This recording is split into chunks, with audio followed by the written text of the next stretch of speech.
అలానే మిసేశ్వరరావు ఆంధ్రప్రదేశ్లో operation exposure కొనసాగుతుంది. ఏంటిది అనుకుంటున్నారా? పెద్ద పులిని పట్టుకునేందుకు ఆ పేరు పెట్టారు. ఆ పెద్ద పులిని ఎక్స్పోజర్ అని పేరు పెట్టారు. సాధారణంగా పులి సంచారం గురించి తెలిసినటువంటి వాళ్ళు పులి కొంచెం పెద్దదైన తర్వాత 2-3 సంవత్సరాల తర్వాత దాని స్థావరాన్ని ఏర్పాటు చేసుకుంటుందట. వేటకు ఒక సరిహద్దును నిర్ణయించుకుంటుంది. ఆ సమయంలో అడవుల నుంచి బయటికి రావడానికి కారణం అని చెప్పి అటవీ శాఖ అధికారులు చెప్తూ ఉన్నారు. జంతు సంరక్షణకు సంబంధించినటువంటి వాళ్ళు కూడా చెప్తున్నటువంటి మాట ఇదే. రీసెంట్గా తూర్పుగోదావరి జిల్లా రాజమండ్రిలో ఒక పెద్ద పులిని పట్టుకున్నారు. అది ఛత్తీస్గఢ్ అడవుల నుంచి వచ్చింది అని చెప్పి చెప్తూ ఉన్నారు.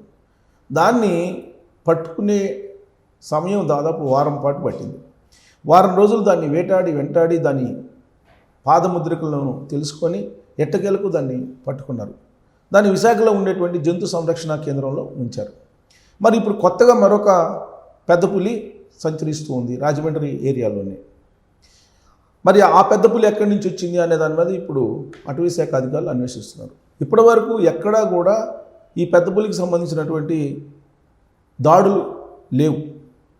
గతంలో ఇప్పుడు వైజాగ్లో సంరక్షణ కేంద్రంలో ఉన్నటువంటి పెద్ద పులి మాత్రం కొన్ని ఆవుల్ని అలాగే గేదెలకు సంబంధించిన దూడల్ని దాడి చేసింది.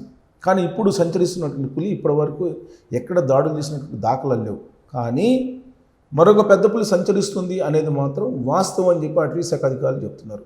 ఎలా చెప్పగలుగుతున్నారు అని అంటే పులి పాద ముద్రికలను బేస్ చేసుకొని చెప్తూ ఉన్నారు. గతంలో కూడా గత వారం ఒక పెద్ద పులిని పట్టుకున్నారు. దాని పాద ముద్రికలను బేస్ చేసుకొనే దాని అడుగుజాడల్ని గమనించి దాన్ని వేటాడి ఎట్టకేలకు పట్టుకోగలిగారు. ఇప్పుడు మరొక పెద్ద పులి ఎంటర్ అయింది ఆంధ్రప్రదేశ్లో. ఇది కూడా ఛత్తీస్గఢ్ నుంచి వచ్చిందా లేదా ఎక్కడి నుంచి అది ఎంటర్ అయింది ఆంధ్రప్రదేశ్లోకి అనేది ఇప్పుడు అటవీ శాఖ అధికారులు అన్వేషిస్తూ ఉన్నారు. ఇప్పుడు ఆ పెద్ద పులి ఎక్కడుందో ఏమో అని చెప్పి జనం భయపడుతున్నారు. రీసెంట్ వరకు 2 వారాల వరకు కూడా పెద్ద పులి సంచారం దాని దాడులను విన్న తర్వాత మీడియాలో అక్కడ ఉండేటువంటి జనం భయానక వాతావరణంలో గడిపారు. ఇప్పుడు గత 4 రోజుల నుంచి ప్రశాంతంగా ఉన్నారు. ఎందుకంటే జంతు సంరక్షణ కేంద్రానికి దాన్ని పట్టుకొని తీసుకెళ్లారు. ఇప్పుడు మరొక పెద్ద పులి ఎంటర్ అయింది. మరి ఇది ఎక్కడి నుంచి వచ్చింది? దీన్ని పట్టుకునేంత వరకు కూడా అక్కడ ఉండేటువంటి జనంలో ఖచ్చితంగా టెన్షన్ ఉంటుంది. అసలు ఈ పెద్ద పులులు ఎక్కడి నుంచి ఎంటర్ అవుతున్నాయి?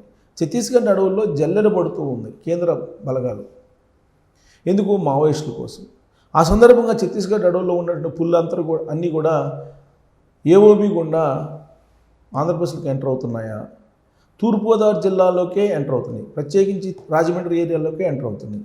మరి ఎక్కడి నుంచి ఎంటర్ అవుతున్నాయి ఇవి అనే దాని మీద అటవీ శాఖ అధికారులు అన్వేషిస్తూ ఉన్నారు. మొత్తం మీద ఈ పెద్ద పులి రెండోది కూడా దొరికేంత వరకు అక్కడ ఉన్నటువంటి ప్రజల్లో అయితే ఖచ్చితంగా టెన్షన్ ఉంటుంది. అటవీ శాఖ అధికారులు వ్యూహాత్మకంగా దీన్ని త్వరలోనే పట్టుకుంటారని చెప్పి మనం ఆశిద్దాం. Thank you.